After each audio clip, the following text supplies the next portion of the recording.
اعوذ باللہ من الشیطان الرجیم، میں اللہ تعالی کی پناہ میں آتا ہوں شیطان مردود سے۔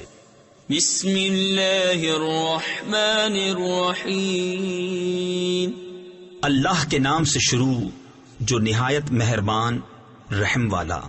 الحمد للہ رب العالمین الرحمن الرحیم مالک یوم الدین، ایاک نعبد و ایاک نستعین۔ سب خوبیاں اللہ کو جو مالک سارے جہان والوں کا، بہت مہربان رحمت والا، روز جزا کا مالک، ہم تجھی کو پوجیں اور تجھی سے مدد چاہیں۔ تفسیر خزائن العرفان میں ہے، اس میں یہ تعلیم فرمائی کہ مدد بالواسطہ ہو یا بلا واسطہ، ہر طرح اللہ تعالی کے ساتھ خاص ہے۔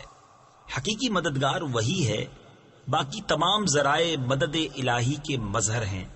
اس سے یہ سمجھنا کہ اولیاء اور انبیاء سے مدد چاہنا شرک ہے، عقیدہ باطلہ ہے، کیونکہ مقربان حق کا مدد فرمانا اللہ عز و جل ہی کی مدد ہے، غیر سے مدد مانگنا نہیں۔ اهدنا الصراط المستقيم صراط الذين أنعمت عليهم غير المغضوب عليهم ولا الضالين۔ ہم کو سیدھا راستہ چلا، راستہ ان کا جن پر تو نے احسان کیا، نہ ان کا جن پر غضب ہوا اور نہ بہکے ہووں کا۔ صدق اللہ العظیم۔